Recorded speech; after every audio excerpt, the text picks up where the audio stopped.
Story 1. In a fifth grade science test, the question was, are there any stars in the solar system? I answered, yes. The teacher marked it wrong. I went up afterward and said, what about the sun? He said he meant that all the other stars are not in our solar system and kept it marked wrong. Although I have been harboring this for 50 years now, he was overall one of the best teachers I ever had and just passed away a week or so ago. But damn, that should have been marked, right? Story 2. When I was in high school, someone vandalized the school. They announced there would be a reward for anyone who reports someone. I got called into the office and found out I was suspended for vandalism. I didn't do it and had no idea who did. For days later, I was allowed to come back to school because they found who actually did it. I just got an apology. Story 3. Me and some others in primary school were saying the biggest numbers we knew of. Everybody was saying things like 100,000 and a million, and then I'm like, a trillion. They refused to believe it was a real number. Story 4. On a fourth grade math test, we had to make a shape that had only 4 sides, 1 set of parallel lines, and only 1 right angle. I remember almost crying at my desk and spending 20 minutes on that one question while constantly telling my teacher that it wasn't possible, but according to her, it was. The next day, we went over the answer key, and the answer had 2 right angles. Story 5. When I was in high school, I was occasionally allowed to drive my family's third car.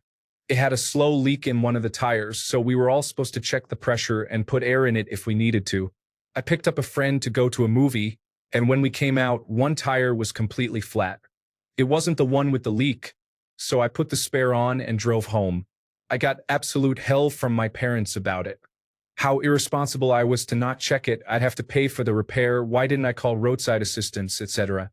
Took it to get fixed, repeated the whole lecture as we were dropping it off, and the technician who did it called my mom and told her he'd found a nail in the tire and there was no way I could have seen it coming. She refused to apologize and I still had to pay for it. Story 6. Being charged $1,000 for a battery and alternator change.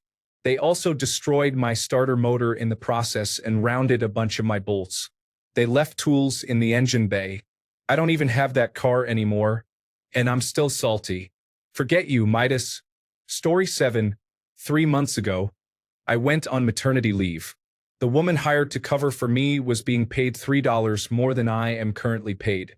She was going to be kept on as a full-time accounting assistant after I returned, but she couldn't keep up with my daily tasks and completely messed up several databases that I had to correct when I returned to work the following month. When I asked for a raise, they offered me 50 cents after telling me how crucial I am to the structure of the company. Needless to say, I am looking for a new job. Story 8. In 4th grade English class in the European Union, I used the word gross in a random sentence we had to write. The teacher argued that it isn't a real word.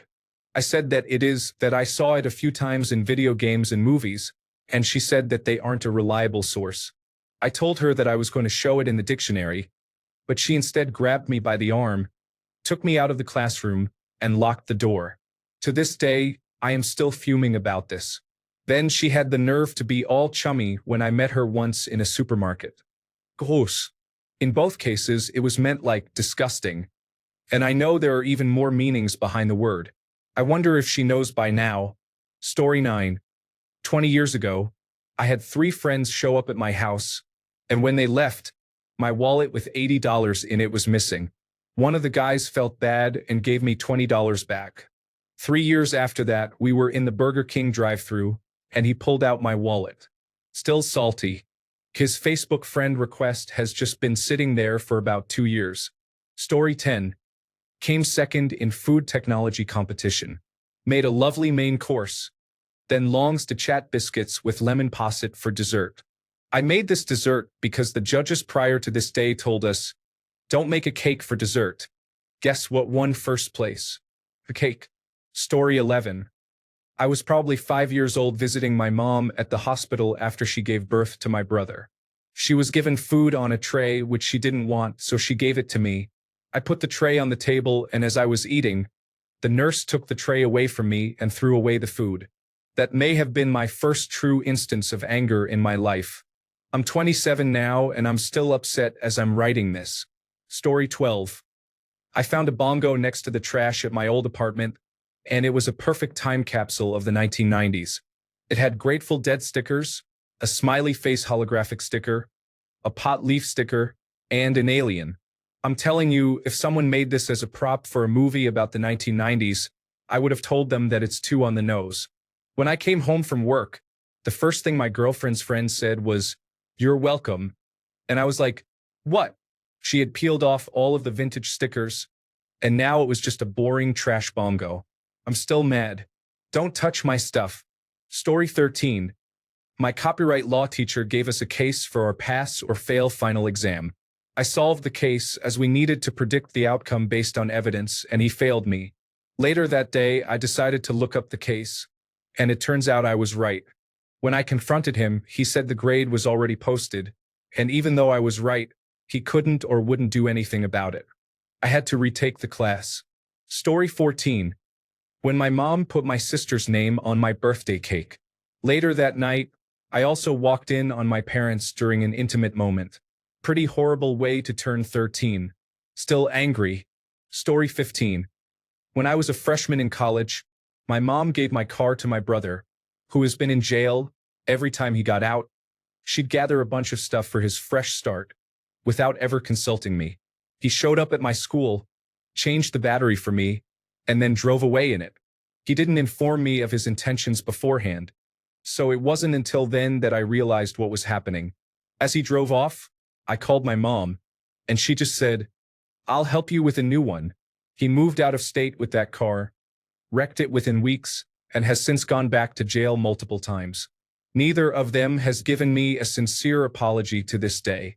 Story 16. Kindergarten. Playing with a child in the sandbox. It was a fairly drizzly day. We were making a castle, and there was a puddle a few feet from us. He wanted to dig a moat around the castle, and I said sure. So he just kind of dug his hand into the dirt and started pulling, making a channel that was way too huge, which he immediately realized was going to destroy our castle. So I said, "Quick, build a dam to stop the water." He froze, stared at me with wide eyes and mouth agape before running off. I thought this was strange, but okay, whatever. I saved the castle, so I went back to digging when the teacher ran up and grabbed me, telling me to go to timeout. Obviously, I protested and said I didn't do anything. She then said she knew I said a bad word and not to lie, to which I was again confused and said I did not. After a few back and forth exchanges of her trying to pull me away by the arm and me resisting, it occurred to her to actually ask what happened. I explained the story. I still remember her expression dropping, realizing the other child thought I said damn instead of damn, and then immediately reporting me.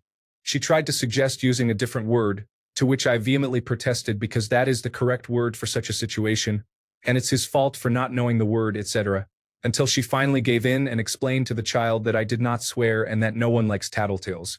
I am in my 30s and on the other side of the country, and I still remember this as the very instance in which I gazed upon my fellow man and wept, for he is foolish.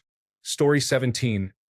The first day of 8th grade, my best friend and friend group informed me that they would no longer be my friends. To this day, 20 years later, I still don't understand how or why things ended up that way. I can only guess because I was the shy nerd of the group and they were trying to fit in with the cool crowd. Regardless, it was a miserable experience that left me with quite a few trust issues. Wow, I never expected this to blow up like it did. Thank you for all the comments and my first awards. Story 18. My father died in a very bad vehicle rollover a few years ago. I wasn't allowed near his vehicle in the tow yard until the police finished their investigation. That took about 2 weeks. During this entire time, the unpleasant owner of the yard was charging daily from day one for storage of the vehicle, even during the investigation. I was never allowed to thoroughly search his vehicle for lost heirlooms I believe the tow truck driver may have stolen. Story 19. I was at a house party in college and we had to take off our shoes. Some girl walked home in my leather knee-high boots, and I've never gotten over it. Edit. For clarity, she left her dirty shoes behind for me to go home with, so thanks, I guess, you shoe-thieving wretch. Story 20. Ugh. So, my dad and mom got divorced before I was 1, and he would randomly come around once every few years to pretend to be a dad for a week or two, then disappear again. This is important to the story. Anyway, I have always struggled with and hated math. We got a homework assignment, I think I was in first grade, where we were working on 0 times whatever number. I was super excited because I understood it and knew I would get all the questions right. The whole worksheet was just questions asking what 0 times another number was. My father made me show him the worksheet when I was finished and made me change every answer because he said, "Wow, you're stupid. Did you pay attention at all in class?" I explained to the teacher when I turned it in and still got a 0. Edited to add, "Wow. Thank you for all the comments showing so much love and support." I kind of feel like that meme that mentions thinking you have a fairly normal childhood until you tell somebody else about it, and they freak out, and you then realize it wasn't normal at all. Seriously though, to those of you kind-hearted human beings and parents out there who have broken the cycle, you're amazing. You keep doing what you're doing, you're an awesome human being, and I love you. To those of you out there who have had similar experiences to this, and to those of you who, like me, have experienced way worse, I feel you. Thank you for sharing your experiences. I know life really sucks sometimes. Okay, a lot of the time for some of us. And I know that there are times when you just want to beat your head against the wall because it seems like every day is the same and just horrible. But it does and will get better. Just remember that the night is always the darkest just before dawn. Story 21. When I was in high school, I entered a book quiz, and one of the books I chose was Demon Thief by Darren Shan. During the quiz, I was asked what was the main characteristic of the demon summoned by the punk during the concert. I said it had 3 heads. Wrong. The answer was that it had a dyed mohawk. Except it was the punk that summoned it that had the mohawk, not the demon. I lost a point because the question setter could either not read, not write, or couldn't remember the book correctly. Story 22. Coming second in a school trivia competition 21 years ago. I had the correct answers on 2 questions that would have sent us to the national championship and was vetoed by the other 3 teammates on my team. Story 23. When I got my first car, a really old one, my dad told me I would be responsible for gas money, and he would take care of the maintenance. After a while, my brakes started making funny noises, and I told my dad. I reminded him once a week for maybe half a year, and he always told me, "Yeah, I got it. I will handle it." My boyfriend at the time wouldn't let me drive it any further because he was concerned for my safety, so he had a mechanic look at it. The mechanic told me that if I had come sooner, it would have been a €50 bill to take care of it, but over time the brake got more and more damaged, and by then it would have been over €800 for the repair. When I told my dad, he just said that there was no way he would spend so much money on a car that had maybe €500 of value left. I ended up selling the car for scrap value. That was 10 years ago, and I still bring it up to my dad sometimes. If he had just done something when I first told him, it would have been so cheap and easy. Story 24. I've mentioned this before, but when I was about 8 or 9, we had a big project in school which ended with us writing a story. I spent hours on this thing. It was going to be the best book ever. It was only a matter of time before it was snapped up by some publisher, and then it would be the talk of the Scholastic Book Fair, no doubt in my mind. It absolutely had to be in by the time school finished for Christmas, so my teacher could mark it over the break. I stayed up until about 10 o'clock at night for about a week beforehand working on it, which, is the closest thing you get to an all-nighter when you're about 9. It was my magnum opus. I got back to school in January to find that. First, she had lost it. Second, she was accusing me of not handing it in. And third, because mine was the only one she couldn't find, she decided to call me out in front of the class about it. I ended up locking myself in the toilet because I was crying so much. Worse still, it later transpired that when it turned up after all, she marked it as though it was handed in late, and she still only gave me a middling grade. Forget you, Mrs. Harding. Story 25. When my old boss pulled out the 2020 calendar in late 2019 and asked everyone what days off they needed, so we could plan ahead, everyone was quickly naming dates. I didn't have any plans yet, so I didn't request anything until she specifically asked me if I needed or wanted any days off. I shrugged and asked for one day around my birthday because why not? And she started mocking me in front of everyone. It's just a 23rd birthday. Why would you need that off? But okay, she said, obviously rolling her eyes. then started treating me like an idiot the rest of the day. Story 26. Had a friend in college borrow my truck when I flew home for a month, 1,500 miles away. He agreed to the terms of don't cross state lines, you only drive it to work and back, and if I find out you did otherwise, it's going to be a big deal. I wasn't home a week when I got a call from our group of friends. He had taken the truck down to Connecticut, drove drunk, road raged at someone on the highway, and tapped the back end of a car. The kicker was he backed into his buddy's dad's brand new Lexus and caused $3,000 worth of damage. Needless to say, I flew home the next day. When confronted about it, he basically said, "I don't have the money. It's your problem." So I had my mother, the insurance company, and the Lexus guy's dad all pressuring me to fix the problem. The dad with the Lexus called me to say he was going to file a police report if I didn't pay, and my mother was screaming about the insurance company dropping me. I went to school for the day, got back, and he vanished. Cleaned out a bunch of stuff from the apartment. Stole everybody's things.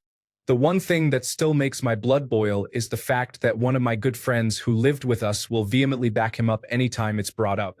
I understand that he didn't screw him over, but just denying it and saying that I need to let bygones be bygones is something I cannot do. Edit. This is genuinely the first thing I've ever posted that blew up this much. To clarify some stuff, the reason I said my mom was upset is that she had warned me, and told me, never let anyone drive your truck. For a day or two, we didn't talk, but once all the stuff blew over, she wasn't mad. I was only 19 at the time, and she chalked it up to a life lesson learned. I called the insurance agency before I flew home and told them what had happened. Didn't lie. I called the person who took my truck and told him that if my truck wasn't in front of my apartment, I was going to report it as stolen. At this point, I wish I would have. The phone call lasted about 15 minutes and consisted of me screaming at him. I've never been one to have any form of anger issues, but I genuinely don't remember anything past the first 3 minutes. Rage blackout is what it felt like. When I landed and got to my apartment, my truck was there, and we had the conversation that resulted in, "Yeah, I can't pay it. I'm broke." I had one of my friends there who picked me up from the airport. He held me back. The next day when I got back from school, he had crossed state lines with all of his belongings from the apartment, along with some of my stuff. A couple of days after that, the insurance agency called and asked for the full story again. I told them, and they asked for the guy's name and address. I gave them all the information I had, and that was all I heard from them. Never got a bill, and my rates never went up. The guy whose dad owned the Lexus got a hold of me to tell me his dad was going to file a police report if I didn't pay up or if I didn't give him my insurance info. I told him the insurance company already knows and said that if he's going to go after anyone, to go after the guy. Gave him his info, and never heard another thing about it from them. After that transpired, he crossed state lines again. Not sure where he went, but he did try and reach out to me, and I promptly told him to never get a hold of me again. The friend who tried to back him up when I was upset about the whole ordeal finally cut him out of his life when some of our other friends came forward about some of the stuff he did with my truck, drinking and hit and run. He finally sided with me. I didn't talk to him for a while afterwards, but we eventually made up.